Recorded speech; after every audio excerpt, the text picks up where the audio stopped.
I just don't understand you. You're scared of your shadow, yet you feel the need to risk your life to try to stop me. People are such puzzles. Disclaimer. I don't know or like anyone mentioned in this, except Dee Shanells, of course. So, if you like him, hate him, I really don't care.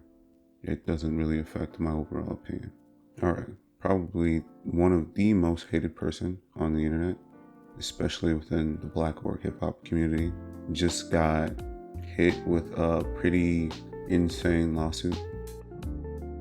I don't know how you don't know by now, but if you don't know, deejay Akademiks got accused of doing all of this by this person.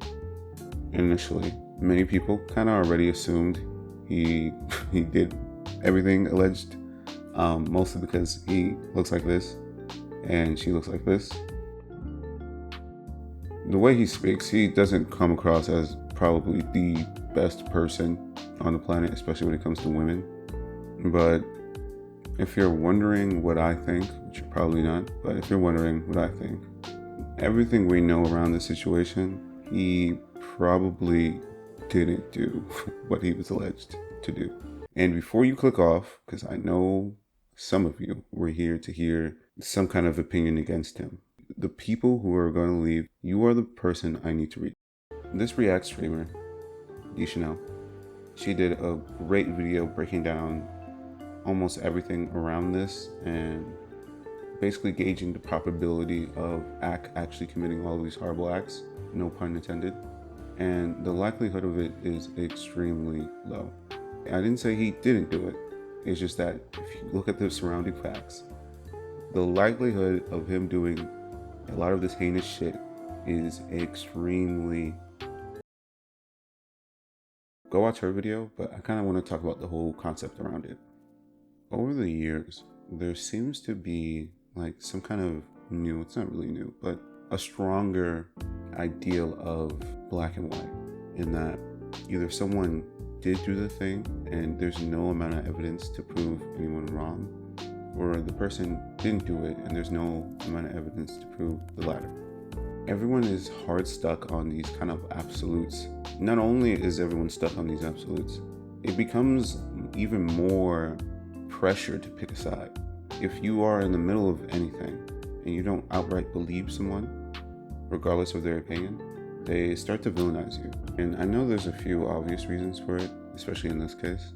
People have been harmed by others not believing their stories, and most people just not knowing law as well. You can sue about anything. It doesn't necessarily mean what's written in that lawsuit is true. There's just a general divide among people, men versus women, black versus white, rich versus poor. There is an extreme divide. So in a weird way, everyone has an incentive to go with their side. So if you're hugely pro women and adamantly against men, you might see deejay act as guilty no matter what. If you're extremely pro black, you can see deejay act's content as going against the black community. So there's another incentive. Even though, again, in this case, it doesn't seem like Ak did most or if any of the things alleged. But people are going to stick to that side. And even if this case kind of just fizzles into nothing, I'm pretty sure it's going to be used against him at some point in time. Just thrown out there to say that he's either weird with women, he actually did do it, and there isn't really any kind of punishment for it, society-wise. Of course, if this case is wrong and Ak kind of draws out the case, he then countersues for defamation. That's a whole host of other stuff. She can get her just punishment if indeed this isn't true and it is some form of defamation. But for the people who constantly tote lies and things they didn't fully think out, there isn't really a societal punishment. Because we're so divided, if you get something wrong, your side will protect you. They'll take you in and they will protect you from whatever criticisms might be levied your way for getting something so wrong about someone's reputation. I don't know how to solve this. It seems like a mutual benefit among all people on the internet, regardless of how special you think you are. Everyone protects each other. If someone was actually an abuser and there was solid evidence, there is a side on the internet that will protect people who are adamantly trying to defend the abuser, and the vice versa exists. If there's a non-abuser falsely accused, people on the internet, even though we now know the full story, will try to mark that person as some kind of abuser or make it seem a lot worse than it truly is, in an effort to preserve what kind of idealisms they had around the thing to begin with. Jonathan Majors is probably the best example for this. He could have actually very well been abusive in every aspect of his relationship. We don't know. You can't pretend you do know. But what I do know is that he was convicted for about 3 seconds of that whole video, that moment in which he picked her up and he put her in a car and then proceeded to run down 1,000,000 blocks like there was a bear behind him. Irregardless of Disney's choice, I don't really care about that. There are still people till this day that are convinced that the charges that were levied against them were that of someone who assaulted or did some kind of heinous abuse or heinous assault. That is not what he was charged with. He was charged, in just the lamest terms, I'm not a lawyer by the way, with negligent, I can't say that word properly, but just without too much concern, lifting someone up and then putting him in the car. His defense didn't actually pursue a protection of property.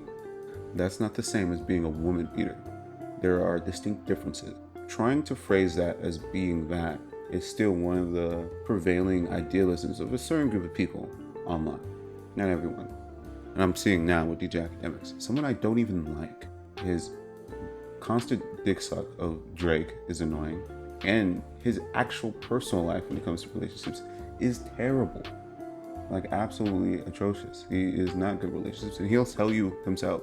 In general, he's a pretty deplorable person when it comes to how he lives his life and most of the things he does. But despite all of those things, I will not ever just label him abuser instantly without actual proof. Watch Dee Shanells' video on this if you want a really well produced breakdown of everything around this. And yeah, like, subscribe, limit your bias. I will come out with more videos.